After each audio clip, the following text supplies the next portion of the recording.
Today I'm going to teach you a groove that sounds like this.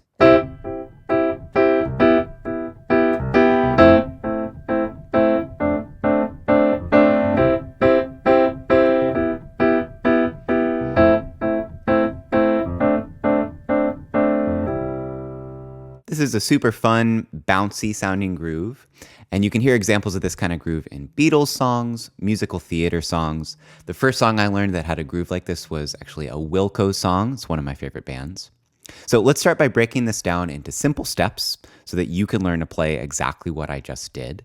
And then we'll talk a little more about the chord theory and the rhythmic framework. We'll start with the right-hand chords, and you can learn these quite simply without us getting into any advanced theory. I want to start actually just with these two shapes, C major and A minor in the right hand. The first chord is C major, and for the second chord, I just want you to move the lowest note down a step. So start by moving between those two shapes. 1, 2, 3, 4, 1, 2, 3, 4.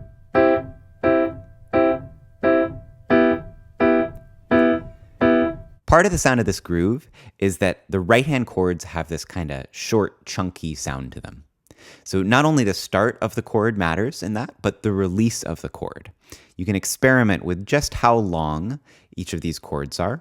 You can play them really short or give them a little bit more body, and I think that that works really well. So play around with that and focus on a really consistent pulse in your right hand.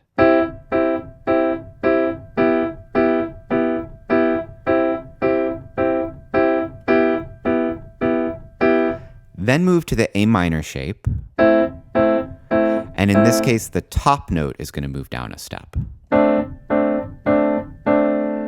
So between those two chords, the transition sounds like this. And again, you can loop that. Then you can try the whole pattern. So we have a C major shape that gets modified, and an A minor shape that gets modified.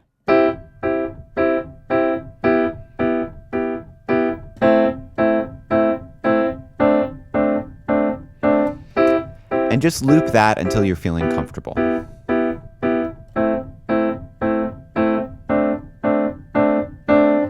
Now we can add in the bass notes in the left hand. We'll start with a very simple rhythm. The left hand is just going to play on the first note of each measure. So there will be one left hand note for every 4 right hand notes. It'll sound like this.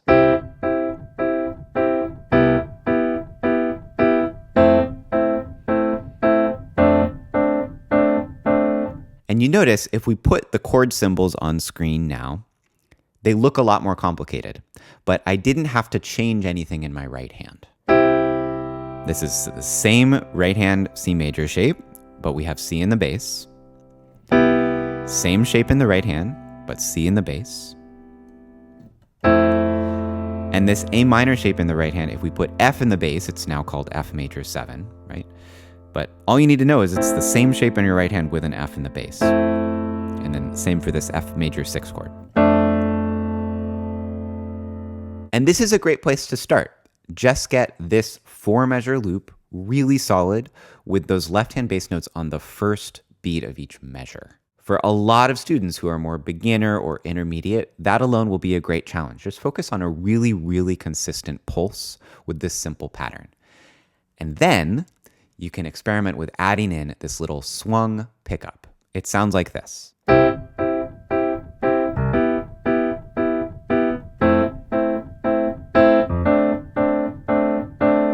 Okay, what's going on? Now, the easiest way to think about this little pickup note is by thinking of the beat that it leads into.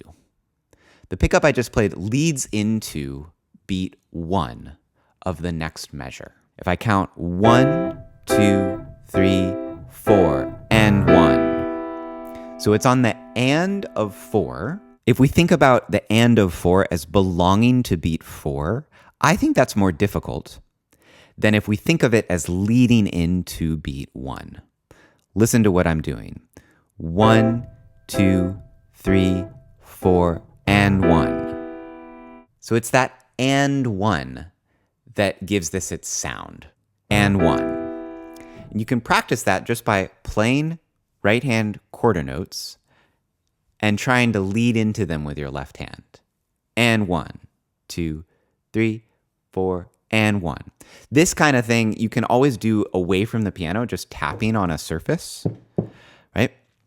And that'll take you away from having to think about the notes here. And then sit with this and just try to get that first transition into the second measure. 1, 2, 3, 4, and 1. Then you can apply it to the next two measures. 1, 2, 3, 4, and 1.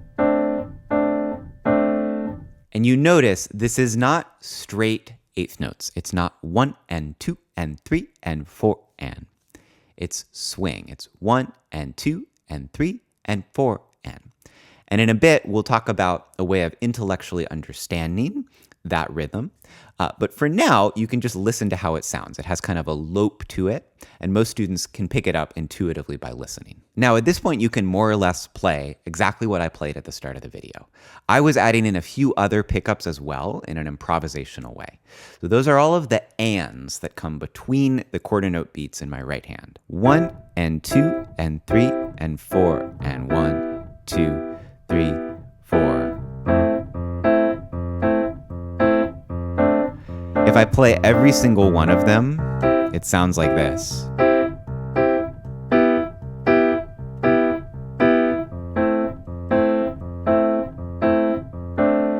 So you might start there. It's kind of a maximalist approach to practicing these pickups, and then just pick a few of them every now and then to throw in.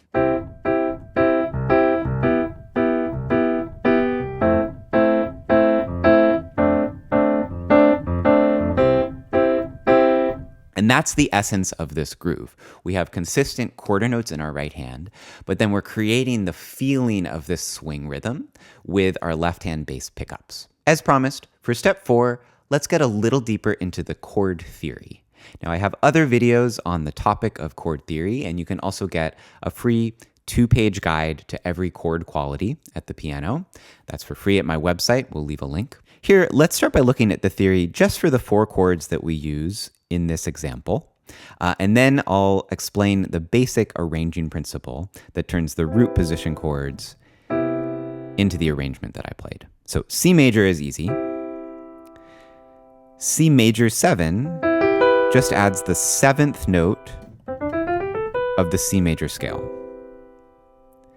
The same idea applies to F major 7. In this case, it's the 7th note of the F major scale. We always analyze the numbers for chord tones based on the root note of the chord. So this is the 7th note, not of the C major scale, but of the F major scale, since we're playing an F chord. 1, 2, 3, 4, 5, 6, 7. And then to play an F major 6 chord, instead of playing the 7th on top, we play the 6th on top. That's the 6th note of the F major scale. 1, 2, 3, 4, 5, 6. Those are the root position chord symbols that you saw on screen.